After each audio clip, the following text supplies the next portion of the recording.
Hello everyone, welcome back to another mathematical methods lecture. We have finished calculus, we are done with it. We're going to be moving on to something a lot more maybe familiar for you, some of you, maybe a bit not familiar for some of you, but it's a simple, rather straightforward part of the course.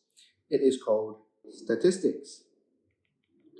Okay, so what we're going to do here is we're going to learn statistics. Probabilities, how some sort of outcome occurs, what the average outcome is, all of that, okay? So, what we are going to do for this is we are going to look at some things called random variables, okay? So, statistics is entirely based on randomly occurring variables. What does that mean? It means that these variables occur by chance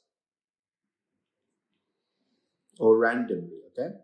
There's no set order to how they appear.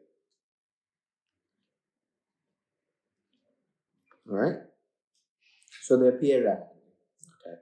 And what we're going to do is we're going to learn about the probability of each of these variables. So what's the outcome? What's the probability of a certain outcome, okay? And what is the average outcome, okay?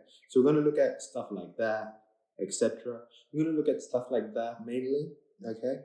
Now, as always, there's two types of variables, okay? So the first variable being discrete random variables, and the second one being continuous random variables, right? So let's look at them individually, as always.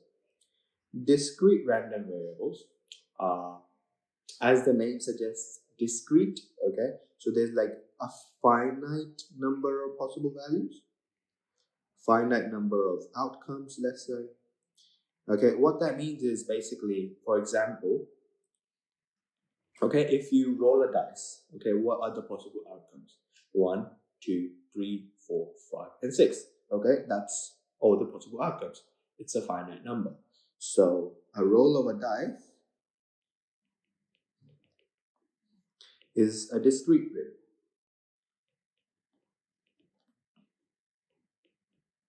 variable. Okay, another one is like a flip of a coin. You can either get a heads or a tails. There's two possible outcomes. All right, flip of a coin. Therefore, a finite number of outcomes. Therefore, it is a discrete variables, discrete random variable. Usually, discrete random variables are integers. Okay, for example, 1, 2, 3, 4, 5, 6, or stuff like that. But that doesn't have to be the case. The main thing is that it has to be a finite number of outcomes. Also, what typically happens is discrete measurements are usually related to counting. So the number of people, the number of sheep, stuff like that. Okay? So, continuous random variables, because they're not finite, it's an infinite number of outcomes. Okay? So that could be anything like a range, for example. So my variable can take any number between, let's say, 1.5, okay, my variable, let's say, is x, and 5, okay? Instead of it being 1, 2, 3, 4, 5, I'm going to say it's any number between 1.5 and 5. And if you're confused as to how that's infinite, it's because you have 1.5, 1.55, 1.555, and you can just keep going and get infinite number of outcomes. All right, so that is just the main difference. And also, okay, I can give, since I said counting for the other one, for this one you can say measurements. Okay, you can keep getting more and more precise. So there's an infinite number of possible outcomes. You could go to the millimeter, you could go to the picometer, autometer, I think that's the one. But yeah, You can just get it more and more. Find out you can get as many decimal points as you like, infinite numbers of outcomes. Okay, that is the key part. Okay, in this particular lecture, we are only going to focus on discrete variables. Okay, we're going to look at continuous variables later. For now, the discrete variables. Okay, and what will happen every single time when we work with discrete random variables is every outcome, okay, every outcome of that variable will have a probability, an associated probability, and associated probability. Okay, what I mean by that is if you look at the roll of the dice, okay, you can get the following outcomes: 1, 2, 3, 4, 5, and 6. Okay, and each of them, if you're rolling a fair dice, okay, each of them has the probability of 1 on 6. Okay, because there's 6 possible options, and you're looking to get one of them. Okay, so each of them has a probability of 1 over 6. And this is what I'm trying to say here. Whenever you're working with discrete variables or random variables in general, you will always have an outcome and an associated probability. Okay? So that is a pretty simple one. All right. Another one is, for example, which you will see a lot if you do problems, is sometimes you may have what they call a spinner. Okay? A spinner is basically you have an arrow here and you spin it, okay, and it can randomly land in any place in the circle, plane, whatever. All right, and you can say, well, these 3 quadrants, I'll give the value of 2. So if you spin it and land in those quadrants, you get 2 points. If you land in this quadrant, however, you get only 1 point. So you can say that there's 2 outcomes. There's only 2 outcomes, 1 and 2. You can either get 1 point or you can get 2 points. All right. The probability of getting 1 is 1 in 4, 1 out of the 4 quadrants. The probability of getting 2 is then 3 out of 4. Okay. So again, it's not really that complicated. All right.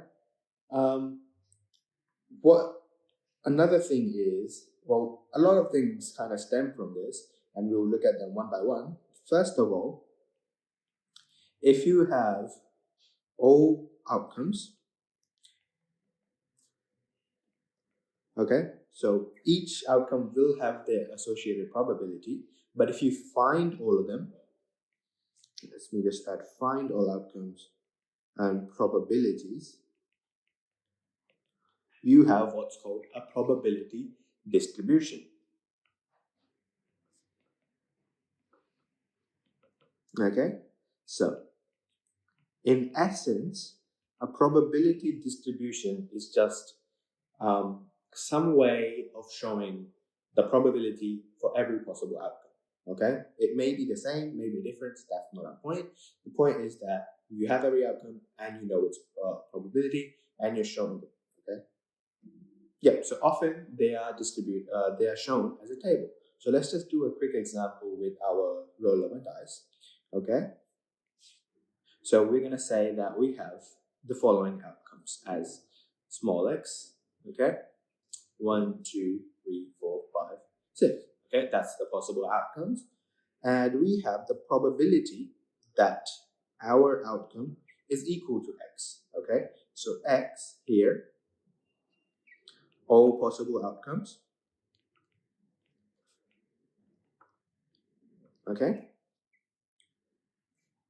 And this capital X here is the outcome we are looking at. So when we roll the dice, the outcome that comes then, not all the possible ones, just the one that comes up then, is also known as the trial or the experiment, okay?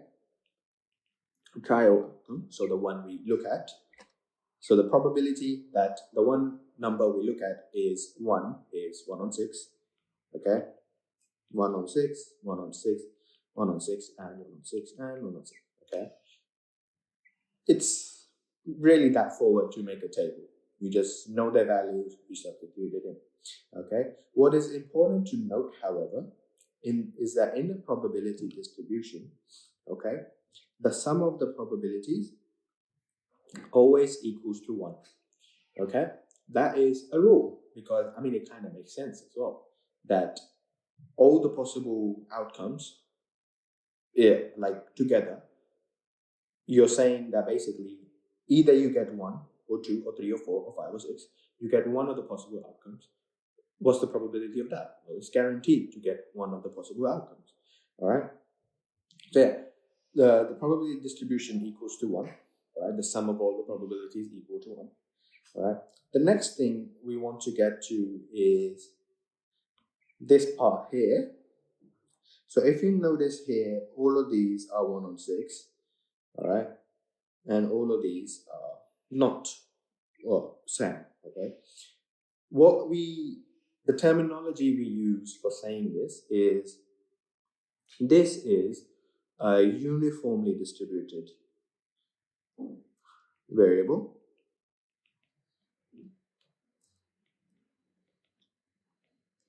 So every outcome is equally likely.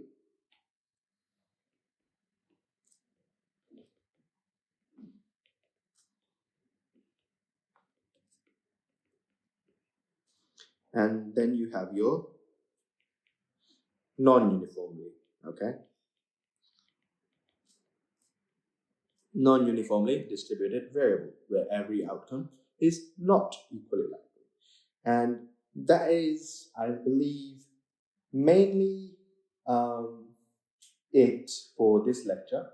Okay, we just did a quick intro to it, and we talked about what discrete random variable are and what they kind of represent, and we talked about probability distributions. I do not want you to take any of this lightly, although it is very easy, because getting a good understanding of the topics, the things I've told you about here, is very important as you go on, because even though it's not a massive chapter, what happens as you keep going on and on, you kind of start to forget all of this because you start to use it less and less.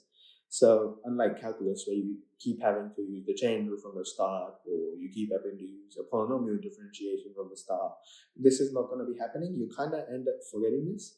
But then in the exam, you'll be thrown into this and you won't remember. So it's important to get a good grasp here so you are not in that sticky situation. And if you do that, you'll be completely fine with this topic. It's not a very hard one. It's not a very long one. So yeah, just good luck.